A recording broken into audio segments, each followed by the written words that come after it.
எல்லாருக்கும் வணக்கம். இன்றைக்கி என்ன பார்க்க போகிறோம்னா, நிஃப்டிக்கான என்ட்ரி செட்டப் தான் நம்ம பார்க்க போகிறோம்.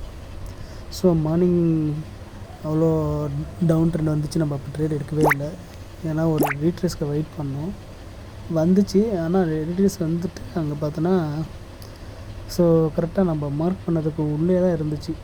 சைடு வேஸாக இருந்துச்சு, எந்த பக்கமும் பிரேக் ஆகாமல் அப்படியே மேலே போகிற மாதிரி கீழே போகிற மாதிரி பண்ணிக்கிட்டே இருந்துச்சு. நான் வெயிட் பண்ணி கரெக்டாக நம்ம மார்னிங் என்ன மார்க் பண்ணோமோ எப்படி பண்ணோன்றது தான் நான் இப்போ உங்களுக்கு காட்டுறேன். ஸோ நான் மார்னிங் வந்து எதுவும் அப்டேட் கொடுக்கல, குரூப்பில் டெலிகிராம்லேயும் கொடுக்கல, எதுலேயும் கொடுக்கல. ஸோ இப்போ தான் டைம் கிடச்சிது, ஒரு வீடியோ மேக் பண்ணலான்னு பார்த்தப்போ தான் உங்களுக்கு வந்து நம்ம எப்படி எடுத்துன்றதை உங்களுக்கு இது பண்ணிகிட்ருக்கேன். ஸோ பார்த்திங்கன்னா ஒரு பேட்டர்ன் ஒன்று ஃபார்ம் ஆயிருந்துச்சு ஒன்று.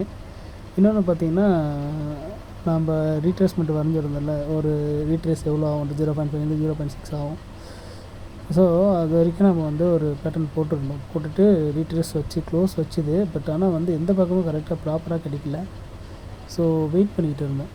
வெயிட் பண்ணி கரெக்டாக பாருங்களேன், நம்ம 2 மார்க் வச்சுருக்கோம்ல, அதில் எங்கே பிரேக் ஆகிருக்கோம். பிரேக் ஆனதுக்கப்புறம் எப்படி போயிருக்குன்னு பாருங்கள். ஆல்மோஸ்ட் வந்து பார்த்திங்கன்னா ஒரு 300 சம்திங் போயிருக்கு போல். நான் ஃபுல்லாக பார்க்கல, ஏன்னா நான் ட்ரேட் வந்து நான் எப்பவுமே மேக்ஸிமம் நான் கட் பண்ண மாட்டேன். டிபி சீக்கிரம் கிட்ட தான் வச்சுருந்துருப்பேன். ஸோ நான் அவ்வளோ எக்ஸ்பெக்ட் பண்ண மாட்டேன்.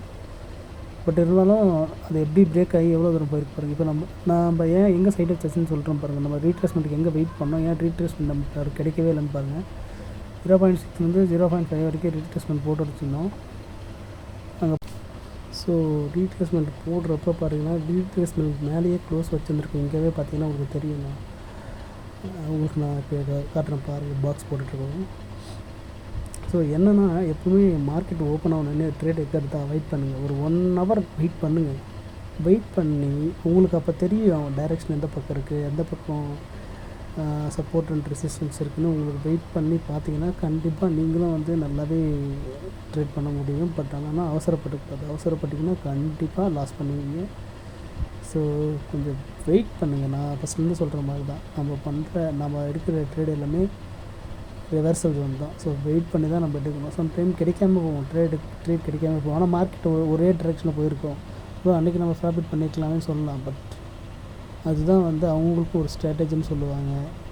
ஸோ அதை ஃபாலோ பண்ணணும். நான் மட்டுக்கும் எந்த பக்கம் போகுது, இப்படி ஏறுது அப்படி ஏறுதுன்னு போயிட்டு எடுக்க ட்ரை பண்ணாதீங்க. ஸோ அது லாஸ்ட்டில் தான் போய் முடியும், அதை மறக்காதீங்க. ஸோ பாருங்கள், இப்போ நம்ம இந்த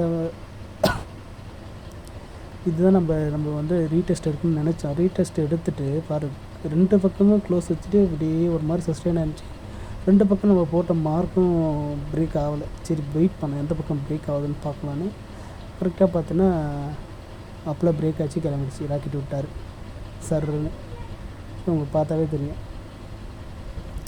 ஸோ இதனால தான் சொல்கிறேன், வெயிட் பண்ணி பொறுமையாக இடுங்க. ஒரு வேளை இது எந்த பக்கம் பிரேக் பண்ணாமல் அங்கேயே கூட உள்ளே கூட சஸ்டெயின் ஆகி முடிஞ்சிருக்கலாம்.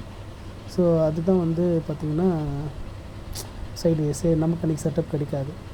ஸோ எப்பயுமே அதுக்கு தான் அவசரப்படாமல் பொறுமையாக இருங்க. ஒரு வேளை இன்றைக்கி இல்லை ப்ரோ, இப்போ இது வந்து டவுன் ட்ரெண்டே போயிருந்தால் என்ன பண்ணுறது அப்படின்னு நிறைய பேர் கேட்பீங்க. போகட்டும், ஒன்றும் பிரச்சனை இல்லை. இன்றைக்கெல்லாம் மார்க்கெட் நமக்கு நாளைக்கு ஆப்பர்ச்சுனிட்டி கொடுக்கும். ஒரே நாளில் ட்ரேட் எடுத்து நிறையா சம்பாதிச்சிட முடியும்னு யோசிக்காதீங்க. எப்போவுமே ஒரு பர்சன்டேஜ் வச்சுக்கோங்க. இவ்வளோ தான் நம்ம ப்ராஃபிட்டு, இவ்வளோ தான் நம்ம லாஸ்ன்னு அதை மெயின்டைன் பண்ணுங்கள். ஸோ அது ரொம்ப இம்பார்ட்டண்ட்டு. ஸோ அதுதான் மணி மேனேஜ்மெண்ட்னு சொல்லுவாங்க. ஸோ இதெல்லாம் நீங்கள் வந்து யூடியூப்பில் இருக்குது, எல்லாம் எங்கே தேடினாலும் கிடைக்கும். எல்லாத்தையும் தேடுங்க, லேர்ன் பண்ணுங்கள், பொறுமையாக ட்ரேட் பண்ணுங்கள். அவசரப்பட்டு லாஸ் பண்ணிடாதீங்க. கேபிட்டல் ரொம்ப ரொம்ப ரொம்ப ரொம்ப இம்பார்ட்டண்ட்.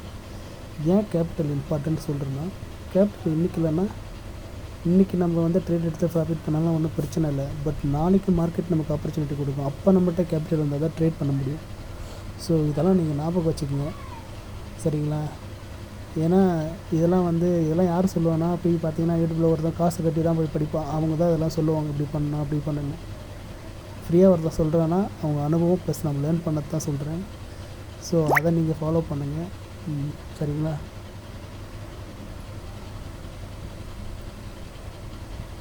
ஸோ இங்கே பார்த்தீங்கன்னா தெரியும், நம்ம வந்து அது மேலே பிரேக் ஆனதுக்கப்புறம் ட்ரேட் எடுத்திருந்தால் நம்ம ஆல்மோஸ்ட் வந்து ஒரு பார்த்தீங்கன்னா ஒரு அட்லீஸ்ட் மினிமம் பார்த்தீங்கன்னா மினிமம் டார்கெட் வந்து ஒரு 200 பாயிண்ட் ப்ராஃபிட் பார்த்துருக்கலாம், நல்லாவே தெரியும் உங்களுக்கே.